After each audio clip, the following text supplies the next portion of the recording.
Assalamu alaikum wa rahmatullahi wa barakatuh. Bonjour tout le monde, j'espère que vous vous portez bien. Aujourd'hui, nous allons travailler le 18e juz. Nous allons faire un petit résumé. Le 18e juz commence par Surat 23, qui est la Surat al-Mu'minun, ou les croyants, qui compte 118 versets, et c'est une Surat mécoise. Ce juz contient également Surat 24, qui est Surat Nour. Elle est faite de 64 versets, et c'est une Surat Nour est une Surat médinoise. Et enfin, ce juz se termine avec les 20 premiers versets de Surat al-Furqan, qui est une Surat mécoise. Le 18e juz s'ouvre avec Surat al-Mu'minun qui parle principalement de la foi en Allah subhanahu wa ta'ala et en la résurrection. Les deux sont liés. Dans Surat al-Mu'minun, les gens sont invités à accepter et à suivre le prophète Sidna Muhammad sallallahu alayhi wa sallam. C'est le thème principal de Surat al-Mu'minun. Il parle du caractère des vrais croyants et il assure qu'ils seront ceux qui réussiront.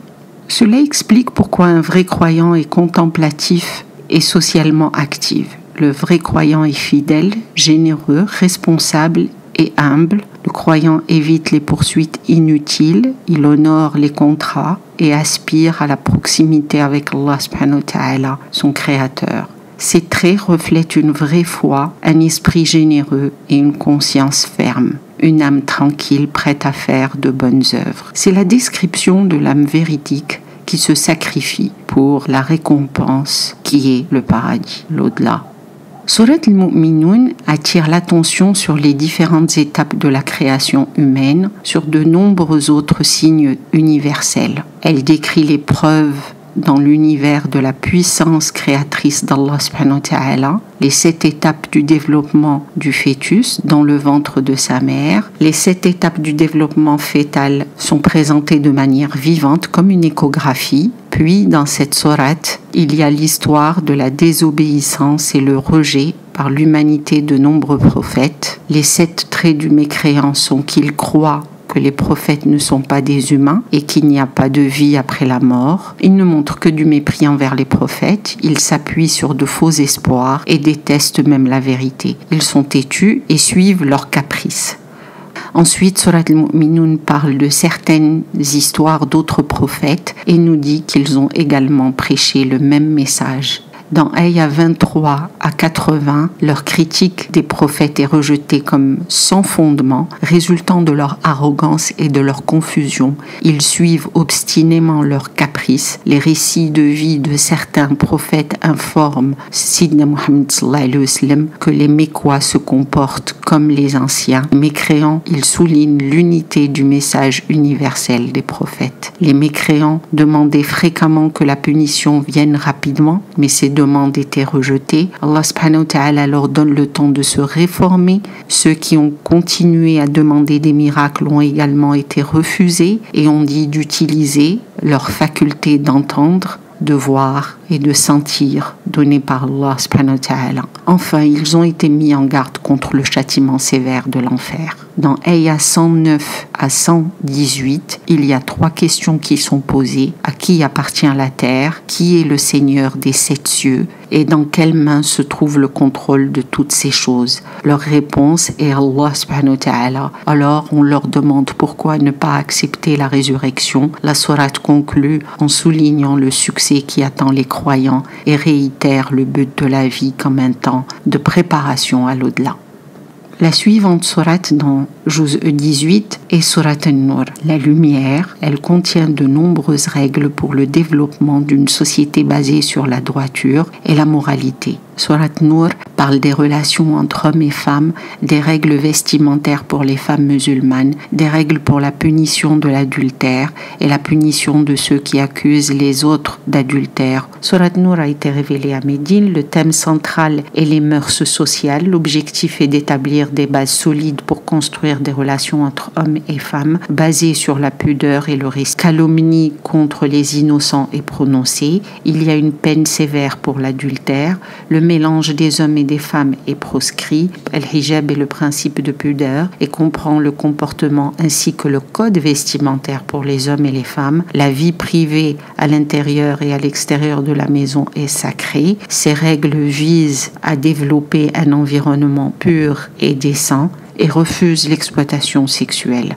Si la sexualité n'est pas contrôlée, elle peut provoquer des troubles dans la vie familiale et le chaos dans la société au sens large. Ces règles sont de puissantes mesures préventives qui limitent les comportements honteux. Les ignorer conduit à la propagation de toutes sortes d'exploitation sexuelle, d'indécence, de pornographie et de prostitution. L'histoire de la fausse accusation portée contre Aïcha radiyallahu anha met en lumière l'importance de ces régulations sociales. L'histoire se termine en déclarant son innocence et recommande 6 règles sociales. Ne répandez pas de rumeurs, punissez ceux qui propagent l'indécence, pardonnez, demandez la permission d'entrer dans les maisons, le hijab pour les femmes en public et encouragez les célibataires à se marier. L'histoire de la lumière d'Allah subhanahu wa ta'ala est dans Ayah 35. Cette histoire nous amène à la guider vers Allah subhanahu wa ta'ala. Dans cette histoire, la niche est le cœur humain, la lampe, la direction coranique, le verre est l'intellect humain et l'huile d'olive, les émotions. L'exemple montre que chaque personne a le potentiel d'accepter la vérité. En effet, il y a un désir inhérent de connaître la vérité. Comme l'essence, une étincelle peut l'enflammer. Ainsi, chaque fois que la guidance divine, la lumière, un nour, est présentée, une personne est amenée à l'accepter, alors que nous assistons à de merveilleux phénomènes dans le monde physique, tels que la pluie, les arcs-en-ciel et les tremblements de terre. Nous sommes remplis d'une crainte qui nous amène à croire en lui, Allah subhanahu wa ta'ala, et nous aspirer à être guidés vers lui. Puis, un exemple de mécréant est donné. Il pense et se comporte bien, il a une morale et des manières agréables, il croit qu'il récoltera une bonne récompense de ses actes. Ce qu'il ne réalise pas, c'est que dans un état d'incrédulité, ses actes n'ont aucune valeur spirituelle. Comme un voyageur solitaire et assoiffé, il voit une lueur d'eau au loin, alors il court vers cette eau, mais là, il ne trouve rien, car ce n'était qu'une illusion. Il existe un autre type de mécréant qui est absorbé par le monde, noyé dans la luxure et la poursuite de la richesse et du statut. Il est plongé dans ses plaisirs, vit dans l'obscurité totale de l'auto-indulgence. Il ne peut pas recevoir la lumière, un nour d'Allah subhanahu wa ta'ala. L'exemple décrit les 4 couches d'obscurité, l'obscurité de la nuit, la couverture des nuages, la profondeur de la mer et les marées des océans. Dans Ayah 4, Allah subhanahu wa ta'ala dit aux mécréants, quiconque Allah prive de lumière n'aura pas de lumière. Ce passage spirituel vient au milieu d'une discussion juridique, le point étant fait que les lois religieuses n'ont de sens et d'efficacité que si Allah subhanahu wa ta'ala est au centre d'eux. Ceci est suivi d'un passage dans Ayah 55 qui insiste sur le pouvoir d'Allah subhanahu wa ta'ala, le Tout-Puissant, et sur la raison pour laquelle nous devons observer ces règles et les respecter. De fermes croyants sont promis, il fera d'eux des successeurs sur terre comme il y a fait des successeurs avant vous. Ayah 55. Surat Nour se termine par un avertissement sévère que ceux qui s'opposent à ces ordres soient conscients de peur qu'ils ne soient affligés par la souffrance ou qu'ils ne reçoivent un châtiment douloureux.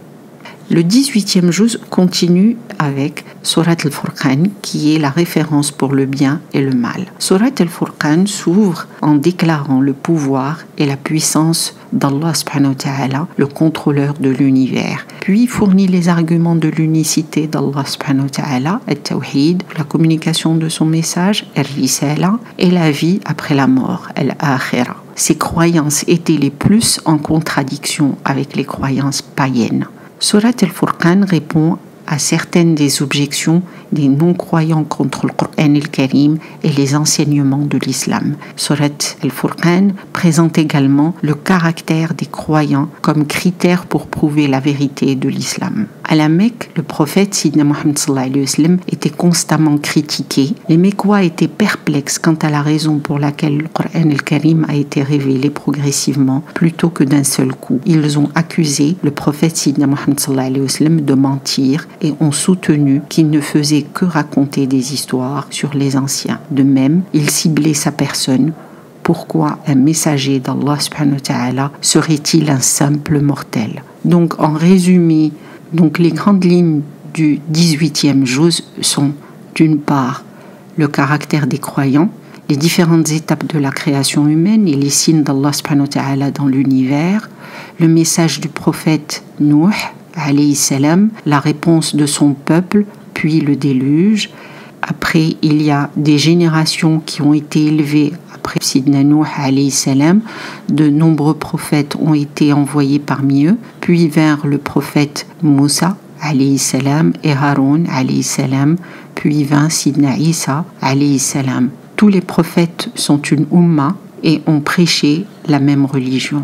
Tout ce qui est au ciel et sur la terre appartient à Allah subhanahu wa ta'ala. Le travail du prophète Sidna Mohammed sallallahu alayhi wa sallam est de continuer à présenter le message d'Allah subhanahu wa ta'ala. Cette vie est la seule chance. La vie a un but. La punition de l'adultère, les règles de témoignage en cas d'adultère, les fausses rumeurs contre Aïcha radiallahu anha, méfiez-vous de ceux qui calomnient les femmes pieuses et chastes, les règles concernant l'entrée dans les maisons des autres, la tenue vestimentaire appropriée et aider les célibataires à se marier, la lumière d'Allah subhanahu wa ta'ala, Nour, et la lutte contre la lumière et les ténèbres. Tout ce qui est au ciel et sur la terre glorifie Allah subhanahu wa ta'ala.